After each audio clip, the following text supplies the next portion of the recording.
Natang ko po si Kugat, nagabalat ng kamuting kahoy. Kaya panoorin natin kung anong ginagawa niya mga kawipo. Let's go! Let's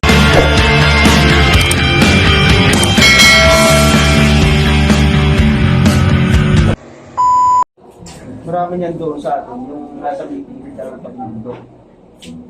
Oo, yun nga. Sila yung papa. Kasama ng mga ararong. Yung nasa yun na... Pero yung sa inyo tanim talaga, no? Oo, tanong talaga yun. Yung araro yung nabubuhay sa banlik. Oo. Na pag ginugit mo, parang labanos na puti. Oo. Yun, maligat nga yun pag kinain. Pag kinakain namin doon, yung dulo laang. Yung maligat na manangis-nangis. Nabubuhay siya sa ano, sa banlik. Yung banlik, tapos sa paa. Nagbabalat po ng kamuting si RJ. Pwede nga natin yung kamuting kahoy. Tikon mo. Oo. Yan yung kamuting kahoy. Pinabalatan niyo. Yung kamuting kahoy. Para sa kalaman ng lahat. Yan. Anong kwan dyan? Anong makukuha mo dyan? Ang katawan niya ay kahoy. Kasi tinawag na kamuti. Laki ano? Kamuting kahoy. Naku, maliit. Para ano ito? Mura pa ho yan. May lalaki pa yan. May buntot. Yun niya yung parang ano, papatid-patid baga siya. Yan pala, nung araw daw, mga ka... Sabi natin yung kwento. Ito pala nung araw, inihahalo sa bigas. Titila rin daw ng maliliit. Parang dumami. Para dumami yung bigas. Ang galing nga, ngayon ko na narinig yun. Kaya pala dagdag kanin ano. Oo. Kung ilan kayo, halimbawa kayo 6, tapos isang nasa kalahating kilo lang yung bigas. Nalagyan mo niyan ng tinilan na parang sa kasing size ng green peas. Kanin talaga. Pag naluto yun, sabay luto ng kanin. Maligat to eh. Sa yung kanin, marami nang tingnan. Meron dilaw nito nga, yung miracle no, na ginaganon mo. Ang miracle yung dilaw. Maligat naman yun. Donsol ang tawag dyan. Saan galing? Sinalaki yan eh. Saan galing ito? May Besiya. May Besiya no. Nalaki yan ng Kapangga pala. sa ano hybrid ng balinghoy, nalaki yan ng... Sa inyo naman tanim talaga eh. Tinatanim nyo ano? Tatanim kami yan, yung tinitilad namin ng katawan ng halos ko ganyan nakahaba. Oo. Tapos Dami. maganyan ang tanim. Tapos yung sa Pagitan, Maganyan. San Fernando naman. Kunti lang ang tabon, para lang kahit yung medyo kalat, labas ang kalat ang balat niya. Mabilis ang sibol. Eh ngayon, nagtatanim pa ngayon si tatay mo yan? Tatanim pa rin si tatay, kaso mas focus siya sa pagtatanim ng saging, lalo na yung ano. Tundan dito sa atin na yan eh. Sulo ata yun, sulo. Oo, sulo. Yung mapakla pag mariba lang. Yun ang mabilis maani.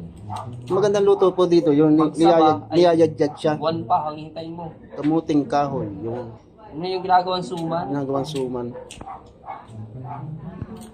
Kamuting kahoy.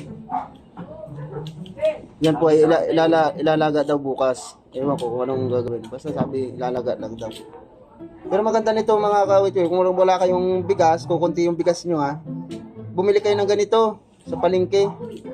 Tapos hiwain nyo ng maliliit, halo nyo sa kanin, sa bigas.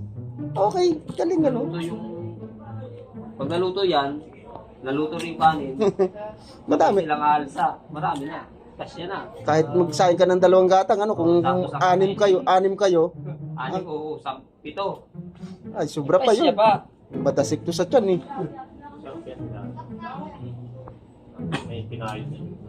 Yung may asukal. Yan. Yan po yung kwento dito sa kamuting kahoy ni RJ. No? Yan. Yun lang ang buhay sa probinsya. Ayan. Salamat. Yun lang po ang kalaman dito sa kamuting kahoy si RJ. Kasi sana yan eh. Malimit talaga mga tanim po niyan yung kamuting kahoy nung araw. Eh, naumay na siya doon kaya nagmaynila na siya. Tagal niya doon nagtatanim ng mga kamuting kahoy. Ako dito nun eh. San Fernando. Yung panahon na suko na ako, paakot ng amlay ang tawag yun. Pero, nabato na ako ni tatay ng... Namuwi ka na, taman. Yung kakahan sa araw-araw, akit na lang sa bundok. Tapos yung na uli, naisip ko na, Hindi pa yun ha, kung tatapon mo ganyan. Buti pinayagang ka. Karaos din kami na. Yun doon ka. Kasi paano naman nakatungtong ng high school?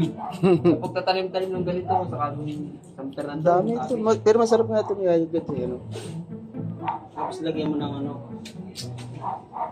Kaya magastos yun. nyug ng ano, Magastos yun. yung ginagawang suman. Oo. Ilalo mo dyan. Wala Tapos gata, sukal. Tapos ibalot mo daw yung saging.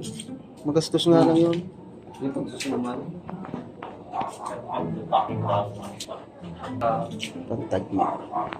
Kapit na rin kuya, kaya hindi madala na dati noon, pag isang ganon, dire-diretso na. Ito yung kapit na ang palatay. Ano yung sa'yo? A few moments later. Buhay may asawa. Ay, sa una, masarap. Sa huli. Ay, depende yan. Paano ko nga makikisama. Eh, okay lang naman ba nasa ngayon ang asawa mo? Asawa ko, napakabait nun. Walang kakibo-kibo. Hindi nga sa kwarto ngayon eh. Mamahinga. Ikakasal ba kayo o ano? Malapit na kami ikasal. Oh, tapos naghanda ka na ng mga Meron na ako.